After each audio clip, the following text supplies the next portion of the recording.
All right, and we're recording. So today's guest is Tim Herron of Tim Herron Shooting. And Tim Herron has a very, very unique way of, you know, allowing students and shooters to know what to look for, know what to feel for when they're shooting. And this lies very heavily with his background. He is a USPSA Grandmaster in multiple divisions. He Mhm. is a national champion. He is an Not a excellent national shooter. champion. Not Okay, yet. I'm sorry. Sorry about that. No. But Competed at national level for sure. But yeah, as far as like national champion, I haven't knocked that ball out of the park quite yet. So, but I'm okay, working well, on thank you for correcting me. But it. the real reason why I brought Tim on is because, look, like even if Tim was a truck driver with a high point, I would still want to have a beer with him.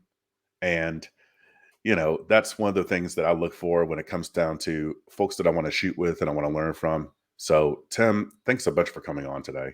Oh, thank you for having me. So this was great. Kind of, I know what would kind of plan this about what 5, 6, 7 days ago or something like that, and boom, here we are. So no, I'm excited. Thank you for allowing me to be a guest on your podcast today. Dude, you're awesome. You're so awesome. So, let's just hop right into it. So one of the things, like, for somehow you have this knack of letting shooters and students know exactly what to look for, what they should be seeing from their sights, what they should be feeling from their grip. Like, how did you arrive on some of the teaching methods that you have? So okay, so my background fully is from an automotive type of background, right? So I spent 24 years, well, 25, 26 years, but 23 or 24 of those years as a Honda master automotive technician. In that time, I was also very like I w- very much so involved in our vocational technical school that was down the road from where I lived in Kansas City, which was the same Votech high school that I attended as well as a student. Um, and it started actually way back. I mean, even with like my high school instructor, automotive instructor, other high school teachers I had as well. But my Mr. Oakes, Mr. William Oakes, which was my high school automotive instructor, had a big part to do with that. Whether it was talking about like torquing bolts or how this should feel when you're assembling this and all of those things, right? Like everything was very tactile. What did it feel? What did it sound like? How did it feel in the hands? And those types of things. Fast forward then as, like I became a mentor, like at the dealership that I worked at for 14 years. I was a mentor to a lot of younger technicians as well. They came in from either from high school or from college and move in, and then they would kind of work underneath me for like either between 5 to 6 months to a year or so before you kind of pat them on the rear and say, okay, go forth and conquer. And that was kind of that was always something that stuck with me because it helped me to truly understand like pathways to being able to do good things or do good work or to really focus on all of the little idiosyncrasies that make something work like it should. And that was always something I kind of wanted to pass off, to my students and kind of mentor them up into, becoming good technicians as well, right? That were uh, not only competent but also cognizant and accountable for the work that they provided for other people. Um, Hobby wise, I spent 13, almost 14 years in Sports Car Club of America, SCCA, doing auto racing. So I drove high performance cars, like as a hobby, and kind of turned into a passion for a number of years as well, way before I ever got into shooting. And I started coaching performance driving based on another, like my two probably biggest teaching mentors I've ever had. And that was a husband and wife couple, Andy and Ann Hollis. And I don't know if they'll ever listen to this podcast, but they were to me like the quintessential like touch to like how I wanted to educate or teach people.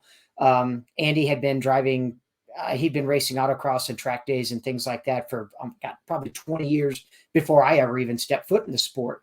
And was a multi-time national champion in driving. His wife, Ann, was just as accomplished.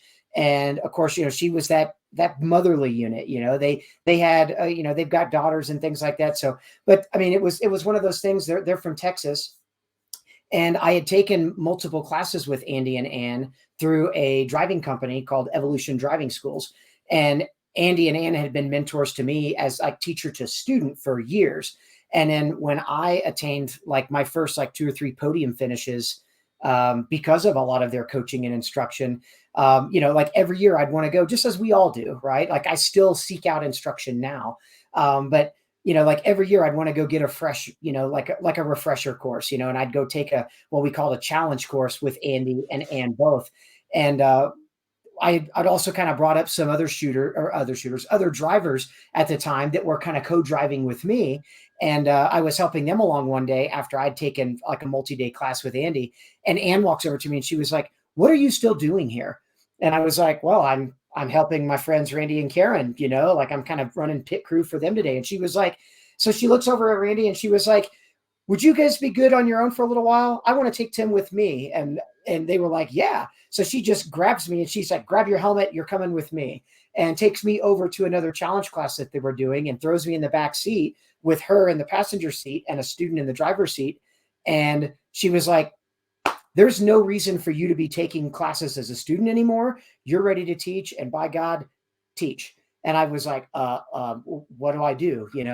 And I remember a lot of the pathways that Andy and Ann were extremely aware of being able to convey to students, both like, again, like the tactile feel of your hands on the steering wheel and the steering inputs into the car and how your feet kind of interconnected with the pedals, like how to drive the car with the throttle and steer the car with the throttle as well as the brake, and regardless of what your hands are doing, and there were so many things that really stood out in the way that they taught me how to really connect with the tool, the car being the tool, that kind of became kind of my teaching mantra. It was like, man, they've had a way of really getting to me, and being able to convey concepts to me in a way that like truly made it easy to understand and to not only just be able to kind of follow and understand, but also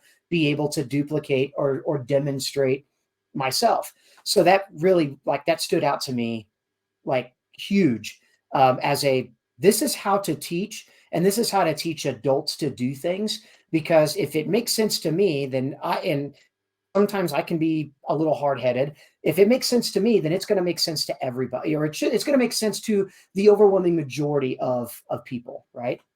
So when I began teaching race car driving, that was my mantra. Like it wasn't just a do this, and it wasn't just a let me demonstrate how to do this and then go forth and conquer. It was like, I want to teach you every teeny tiny nuance that I feel, I sense, I taste, I smell, I hear, everything as to why I'm doing this or why I'm reacting the way I do this with a car. And then like when I got into shooting, I kind of got burned out on the sport of race car driving. It started to get more expensive, especially with kids at home.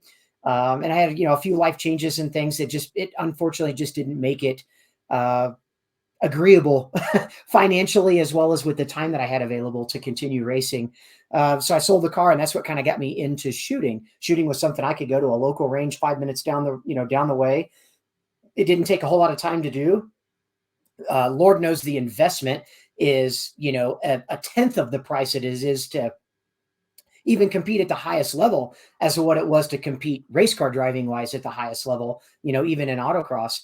And so like shooting just kind of became like one of those things where I was like, man, I just like racing or just like driving or just like being an automotive technician. It wasn't good to me. It's never been that I want to just be good at it or I just want to be good enough. It's like, no, I want to be one of the best. And how do I do that? Well, I seek out good instruction. I seek out good leadership. I seek out really good mentors, things that you yourself are just as familiar with. I mean, you surround yourself with the people that you hope to attain to be just like, right? I mean, we read it in books all the time. If you want to be good at something, surround yourself with people that are good at it. And it was the same way it was, whether my automotive profession for years, my driving profession for years, and now my shooting profession.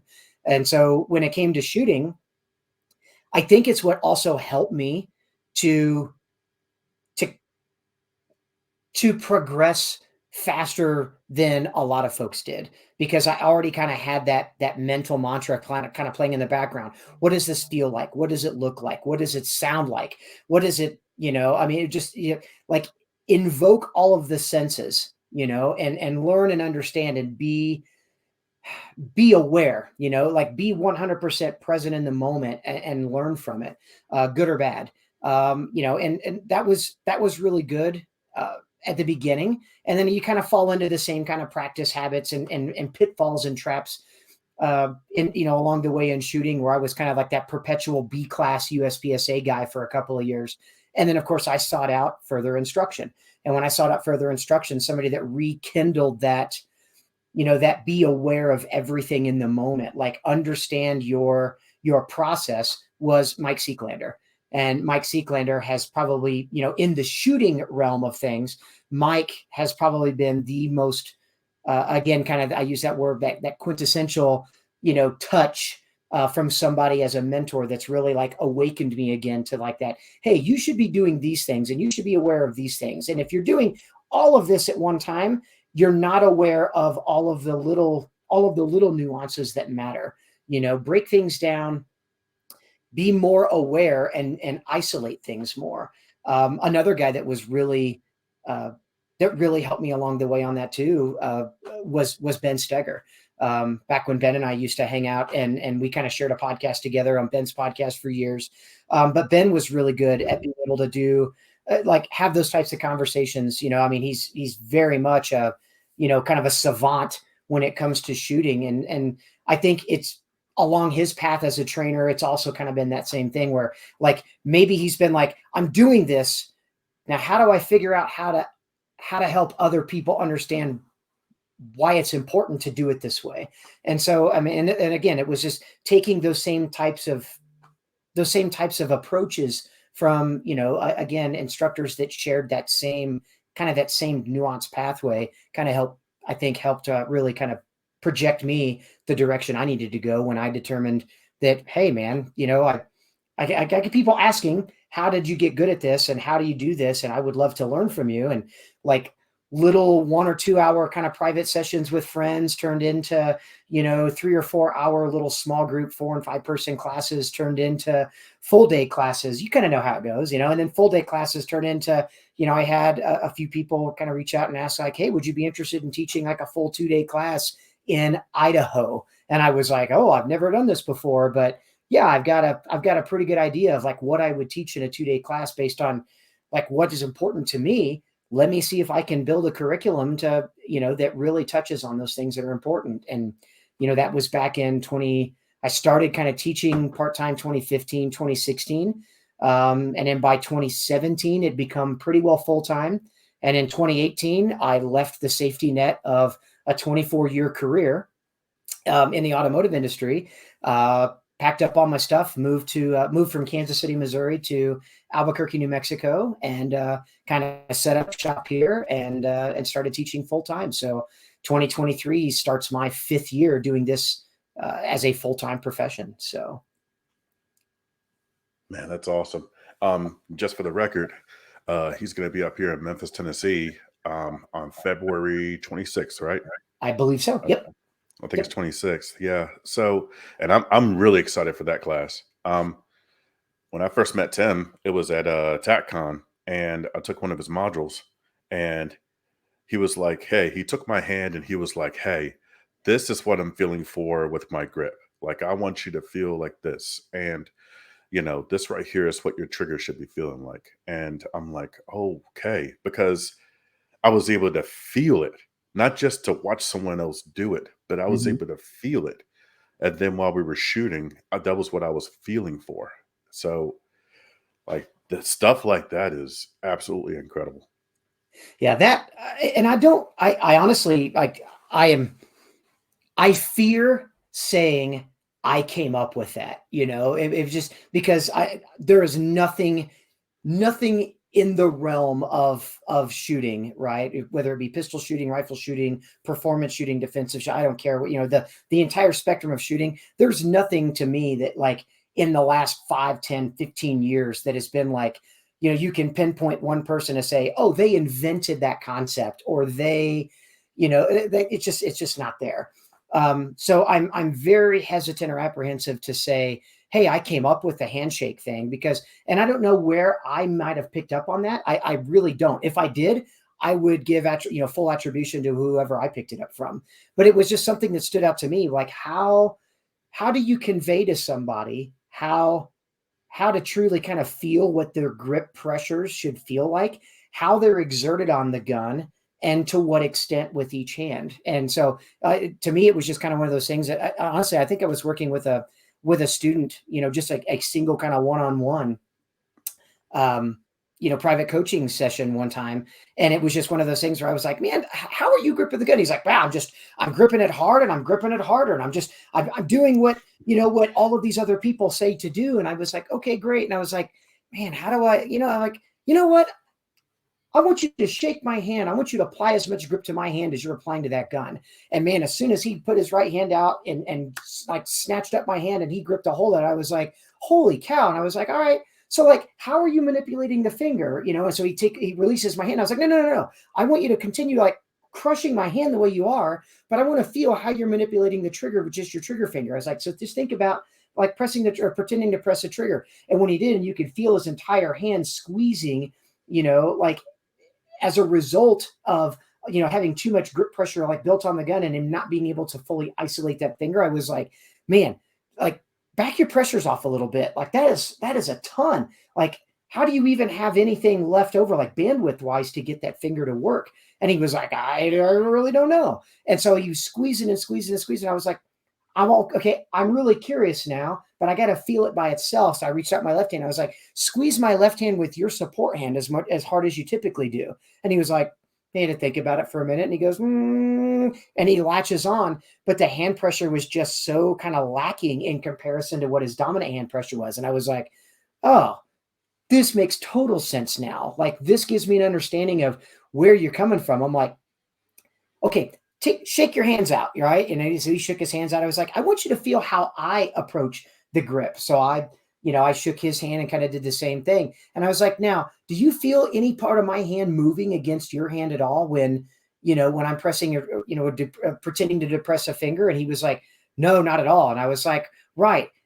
Is my grip on your hand that crushing? And he was like, not at all. He goes, in fact, it's surprising me that's truly how you're gripping the gun. And I was like, well, you try to match that. So when I got him to kind of match the same grip, and it was just kind of one of those things where like he's having these light bulb moments, and at the same time from an educator, I'm having these other light bulb moments where we're just both like, I think in the book The Talent Code from David Coyle, there's a chapter in there where they talk about talent and the HSE, the holy shit event. Excuse my language.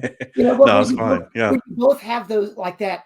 Oh my God, how did this even happen? And that was kind of one of those like HSEs for me. It was like I'm having the same light bulb moments, but for different reasons than the student was. And then I mean, ever since then, that student had become like a really good friend of mine as well, and had been since before then. But he was like, dude, he goes, nobody has ever explained grip to that depth the way you did. He goes, like, that's gold. You've got to like, don't ever shortcut that thinking that people are just going to assume they know what's going on. And I was like, okay. And unfortunately, I mean, maybe I've gone too far the other direction. Like in my 2-day class, I tell people, I try to warn them ahead of time. I'm like, okay, when we sit down and do kind of meet and greets and introductions on day one of class after our safety brief, I was like, I'm going to warn you guys now, we're going to get into the weeds when it comes to grip. And I have been accused of this entire class, instead of calling it Tim Herron's, practical performance class, as being like Tim Herron's 2-day grip clinic. I'm like, we're going to get in the weeds, and it's going to take about 45 minutes to a solid hour just to cover the concept of grip. And I apologize now for it being long-winded, but I think it's important. And I've yet to really have anybody, even, students that have come to multiple classes, that are, multiple offenders, to come back to class and be like, dude, I'm glad you've not shortcutted that. I'm glad you've not, cut it in half. Like, it still needs to be what it is in order for people to really grasp and understand the concept. So, I mean, I always feel guilty because, a lot of times you've got a line of 14 or 15 shooters on the line, and they're like, oh, okay, I get it. I understand it. But like, I think sometimes they also understand the benefits of, no, let me have hands-on with every single one person on the line. I mean, even at TACCON, where you got 24 students, I wanted to make sure that, it gives me an opportunity to get hands-on with every student to really convey that message to them personally, and it's worked out great. And it's become like it's become kind of the building block to everything else that we do in performance shooting. So yeah, it's kind of grown and evolved along the way. And, I've got the wording now really sorted out to it, so it's not just long-winded talking, but it's, it gives people an experience, and it's something I don't think that they get as in depth, dare I say, at just about anybody else's class. And that's not a shun on anybody for any other class. I think that's kind of become my biggest point of instruction, or POI, is that particular block is where it seems like where most everybody comes back from and says, man, if there's one thing I got from a Tim Herron class, it was how to truly build a grip and how to truly learn how to not only control recoil, but visually see things while being able to grip the gun and have more control on it, and it's like, okay, I can live with that, so. I think there's a lot of value in, being able to watch the coaching that happens between like a line of, let's say, 14 students. Mhm. Because even if I'm that first guy, you know, um, what ends up happening is, okay, I get the lessons that you're trying to teach me, but even with the other 13 students, I learn multiple other things about, how those issues are resolved. And also I learned what good coaching looks like.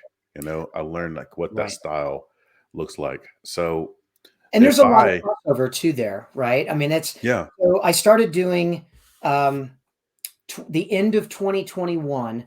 I had some close friends and other peers and mentors, right, that have hosted me to classes that are also very accomplished instructors themselves, that constantly reached out to me on a almost weekly basis. One of which is my good friend Kent Hauer of Green Mountain Defense out in Lewisberry, Pennsylvania. So Kent's a very close personal friend of mine and a very accomplished instructor. But Kent was always the guy that was poking and prodding me. He was like, bro, how do you pick up on these little things with a student? And how do you do that? He goes, man, if I could just get into your mind for 3 days. And he goes, you know what you need to do? And I was like, nope. I don't want any part of any sort of I know where you're going with this. I don't want any part of an instructor development thing. There's already some very accomplished instructors that blow me out of the water that I I would entrust to share that information more so than me. And he was like, no, no, no, no. He goes, that's the thing that's missing. He goes, that's the one little missing link. He goes, and now Ken is also, I think he's also advanced and range master instructor certified in shotgun, right? So I mean, he's gone through the entire gamut of the Tom Givens curriculum and things as well. And he was like, man, he goes, and like guys like Tom Givens and Moss and other very accomplished, the instructors programs, he goes, are great. But he goes, there's sometimes that they're still missing small nuances that, he goes, it's probably because they've forgotten more than what they're even teaching, right? So some things they overlook. Oh man, I didn't even think about that. Yeah. He goes, and that stuff is still really fresh with you.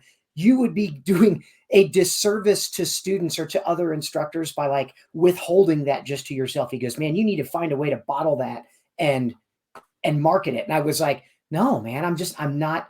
And honestly, to now, I'm not interested personally in marketing an instructor development program as like its own separate thing. My 2-day program, that's kind of what I do on that too. So instead of just going down the line and having just the one-on-one with each student, I bring everybody, like everybody gather around, like there's not going to be guns present right now. I want everybody to gather around, and I want everybody to kind of jump into the circle individually, and while everybody else is 100% engaged in what's going on and learning from that, both receiver as well as like the giver, right? And in that relationship, but also like to understand all those little finer nuances, the things to kind of get into my mind. What am I looking at? What am I feeling? So that you get a lot of that as well. And then peer pressure be damned. Kent was the big guy. He was like, man, I want to host your first ever like instructor program. And I was like, I don't even know what to really build it on. He goes, dude, build it on your regular curriculum, but make it a third day and show everybody, like really get into the weeds on everything. Why are you looking as a trainer, as a coach? Why are you looking for this? And why are you looking for that? And what made that stand out to you? He goes, that's the stuff that's gold to other trainers. And I was like, okay, so my very first class was October 2021 at Kent's Range there at West Shore in Pennsylvania. And it was a success. I had a couple other folks you probably know from Apache Solutions. Dang it. Like Tim Kelly and Zach Cox Cox was yeah. there. And Doc Scott was there as well. And a couple other guys had come to take that class. And that they really then, of course, then helped give me some more feedback. I'm like, man, we love this and we love that. And this could have been a little bit better. And again, I use that. I never look at that as like, damn, I did a terrible job. It gives me an opportunity to like, how do I improve it? How do I make it better for the next batch? And then I kind of talked to Kent about it some more too. Like I said, he's a near and dear friend. I told Kent, I was like, I'm not interested in making this like a 30 class a year type of thing. I was like, I would like to limit this to like no more than 2 classes a year, because I don't want this to turn into like, dare I say, like an instructor cert mill. Like my job's not to just give you a piece of paper and say, surprise, you're ready to start teaching my curriculum my way. It's not about that, right? It's about hopefully like breeding better coaches, better trainers, better instructors, and not by how to build a curriculum or how to do this or how to do that or your delivery. It's like how to truly have a diagnostics, like a diagnostician's eye for things.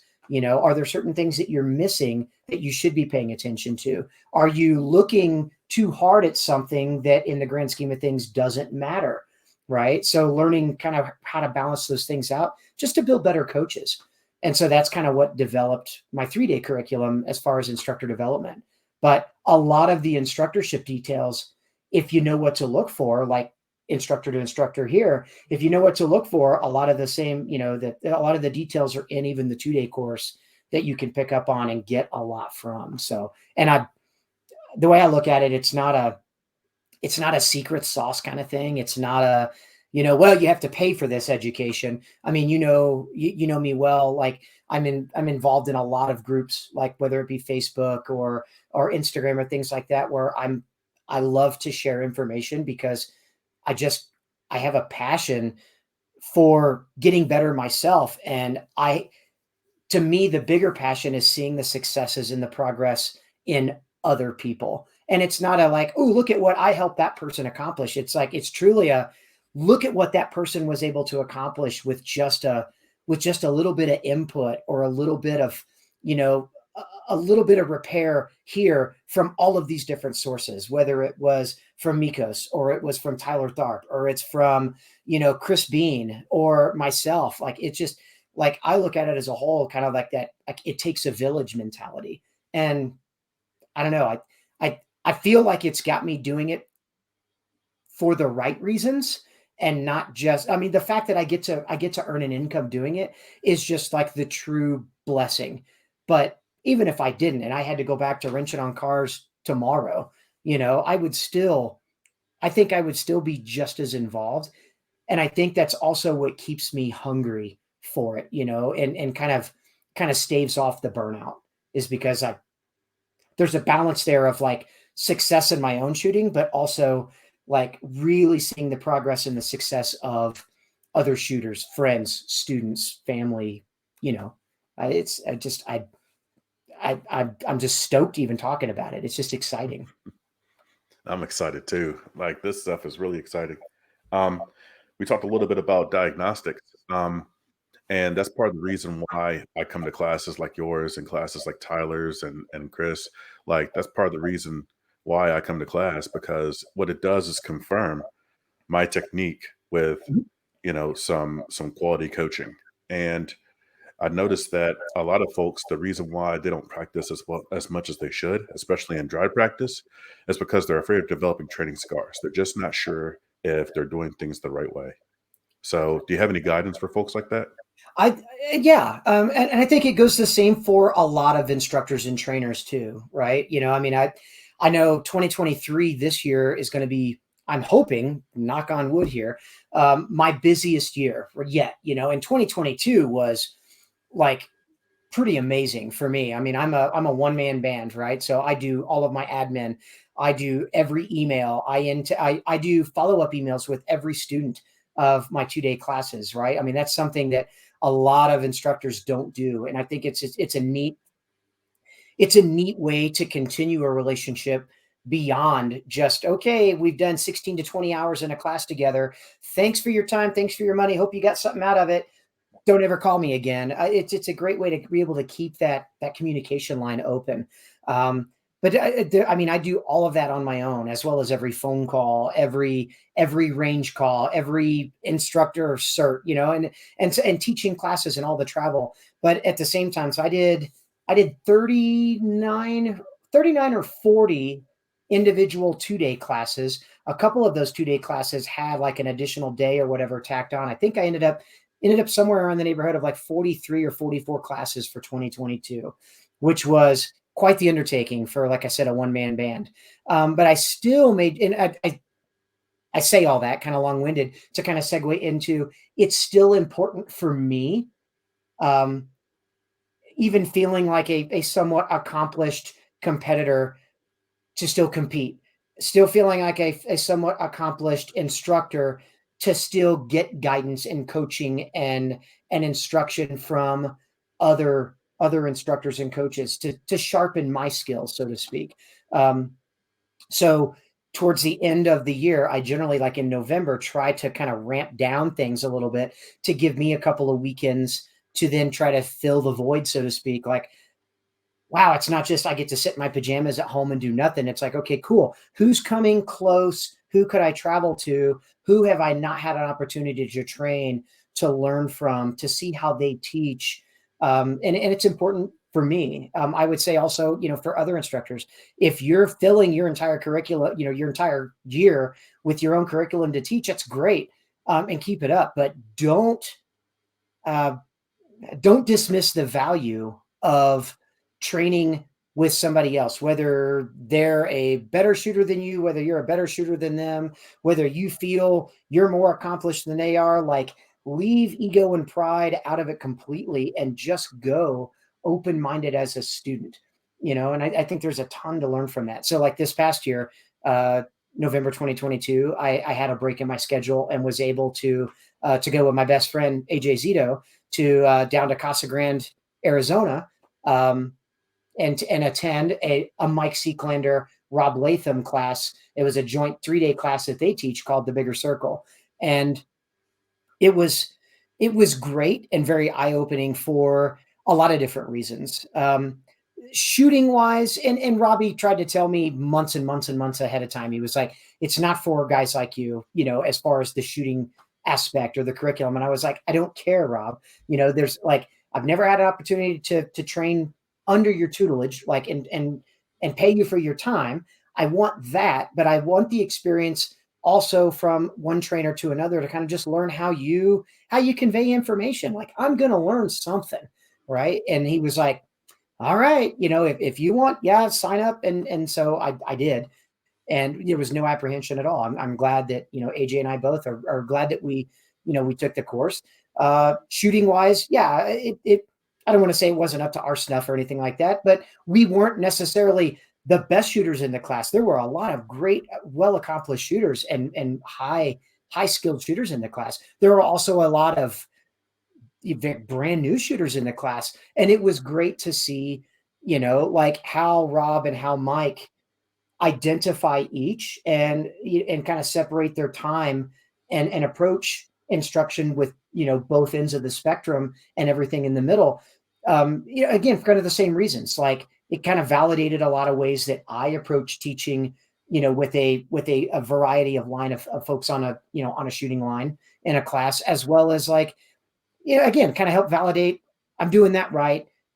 I'm not doing that as well as they are, or ooh, maybe I like the way I do that, but I like the way they said that better. I'm going to mix those two together, and I think that's very important.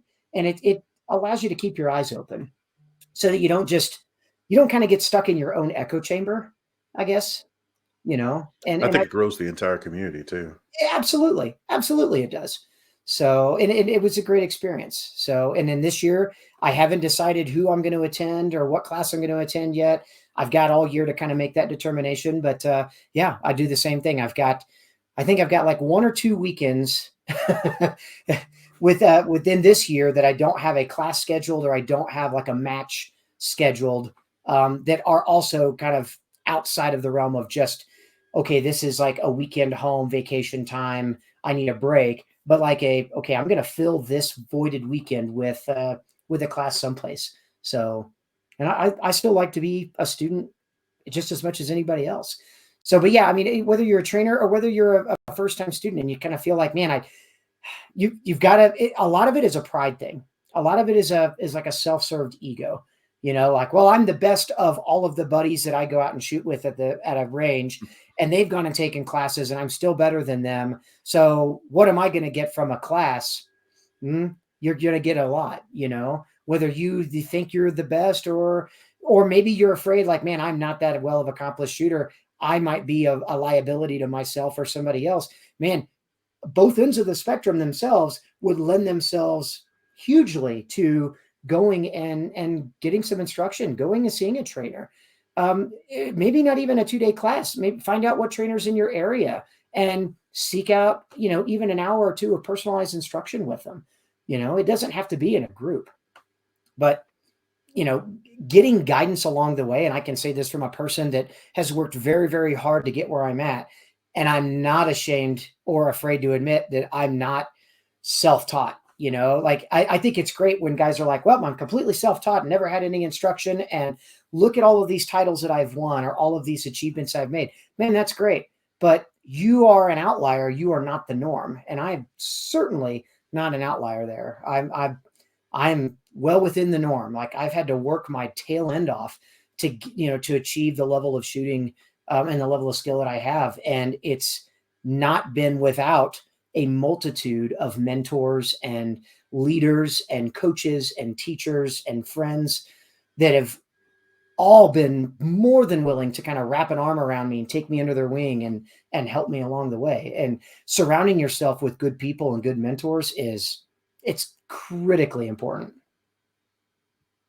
That makes a lot of sense. Mentors. Um, so yeah, that is critically important. And those were a lot of really good points about, about the importance of training. I have a lot of friends that whose goals may not necessarily be to, they may not be centered around competitive shooting. Mhm. Um, they may just be centered around, protecting themselves and their families, but they're not as committed to like some of their goals may not be to become a grandmaster in USPSA or to win matches or anything like that. Would it still be important for them to attend a Tim Herron class or maybe some of the other guys? Oh, absolutely. I feel it's, and that's why I have to draw a very, very fine line, right? I mean, when I began teaching and began coaching, um, I would say obviously 100% of my student demographic were competitive shooters, right? Because that's really the background they know me from. That's really the only background I've got. Is from a kind of like just obviously from a higher performing type of background. Um, but it's not. it's never been what I wanted to do, as far as like, I want to be a USPSA or an IDPA or a competitive shooting coach. Like, I want to be just a high performing shooting coach and teach even, the family self protector, the first responders, the law enforcement, military, defensive minded shooters, hobbyists, just the entire gamut of of shooters, how to make them better shooters. So it's been really good, over the last, I would say, over the last 5 years professionally doing this full time. I've seen a trend kind of go in the other direction, where before it was 90 to 100% were all competitive shooters. Now that ratio is down to just about 50-50, or dare I even say 60-40 the other direction, where say 40% of my base demographic are competitive shooters, or those that maybe even just dabble a little bit in competition shooting, but maybe aren't necessary. I mean, they're wanting to up their game competitively, but I'd say now it's a 50 to 60% of that are shooters that maybe they want to dip a toe in the water competitively, or maybe they've dabbled a little bit at an indoor match or an indoor outlaw range or match, or something like that, but they really don't have any aspirations to do anything competitively, but they understand the importance of performance shooting and the benefits gained from, say, my experience in competitive shooting, and how that can translate to them being, higher skilled, or better educated, even as a self defender. And so it's been really neat to see the swing both directions, and and of course it's always Yeah. going to be class dependent, right? So some classes it might be 100%, you know, performance minded competitive shooters. And there's other classes I've gone to where like I've asked everybody in the class, like, who here has any competitive shooting experience? And I might get one or two hands raised, and they're like, yeah, I shot an IDPA match once, like 5 years ago, or oh, I've shot an outlaw match once.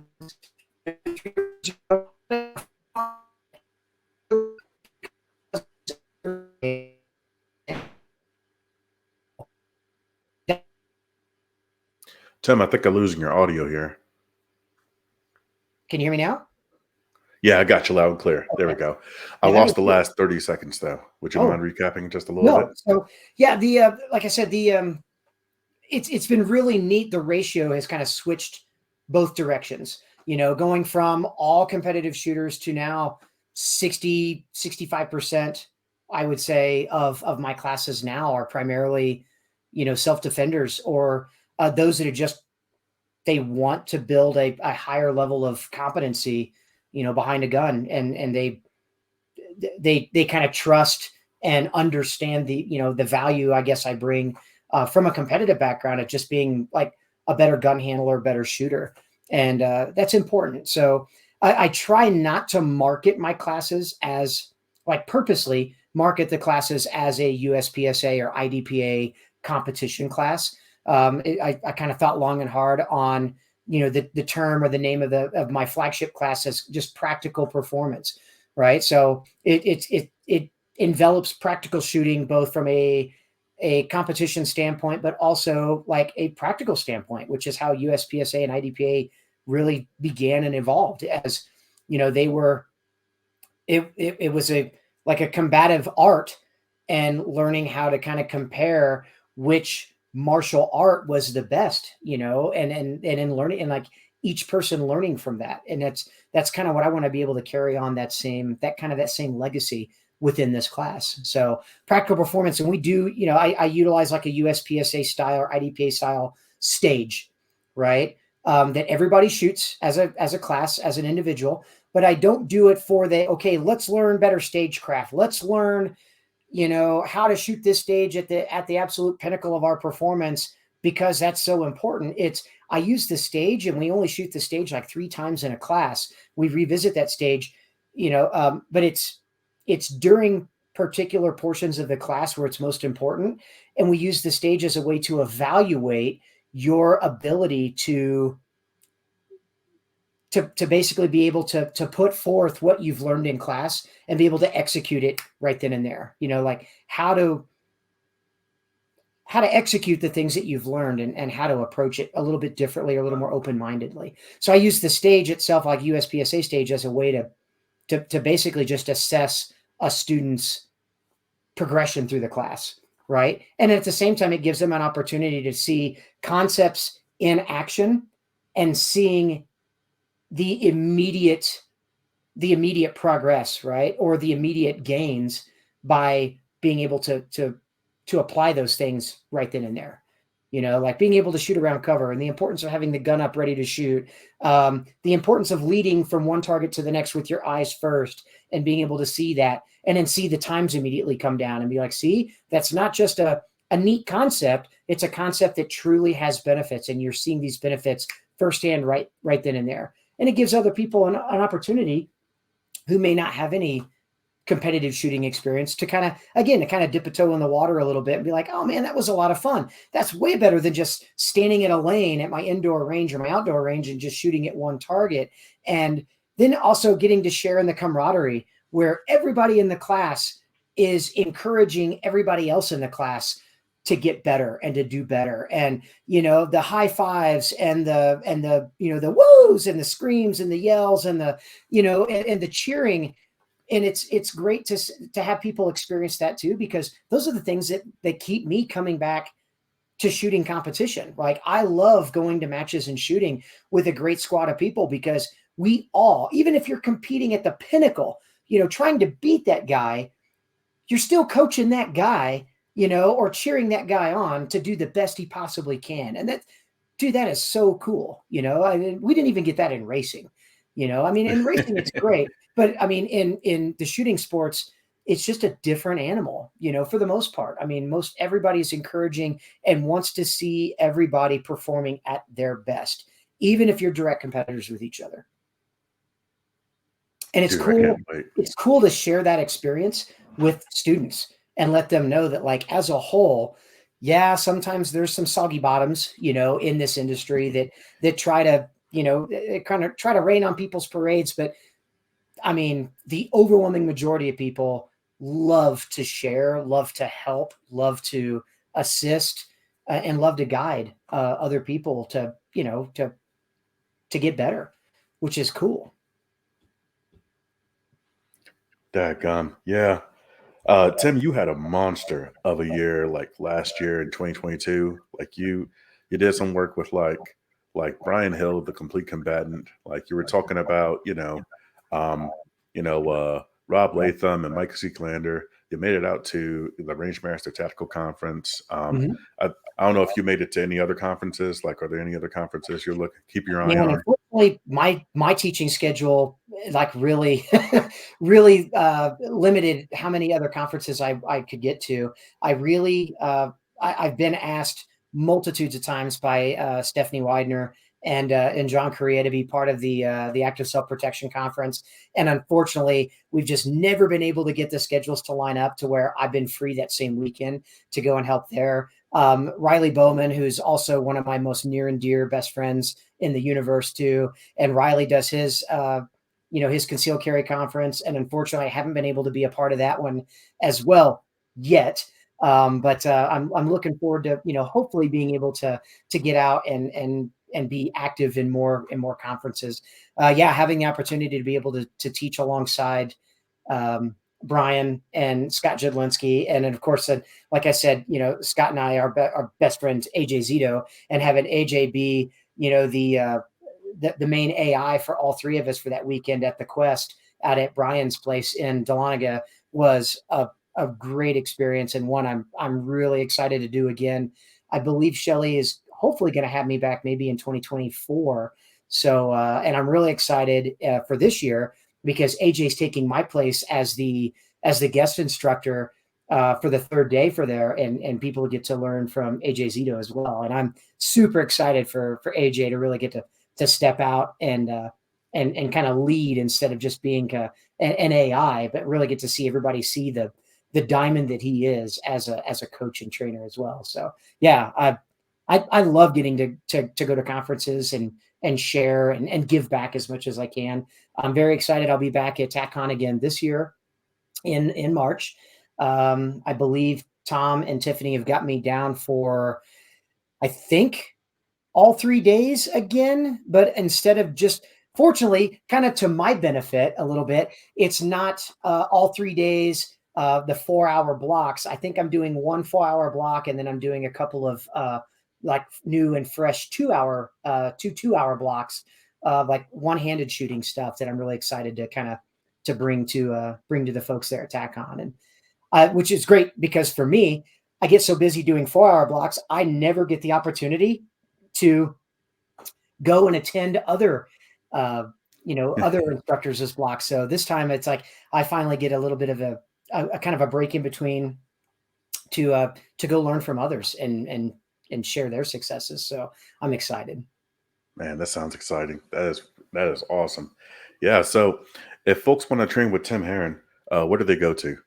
I mean, the easiest way to find me is at timherronshooting.com.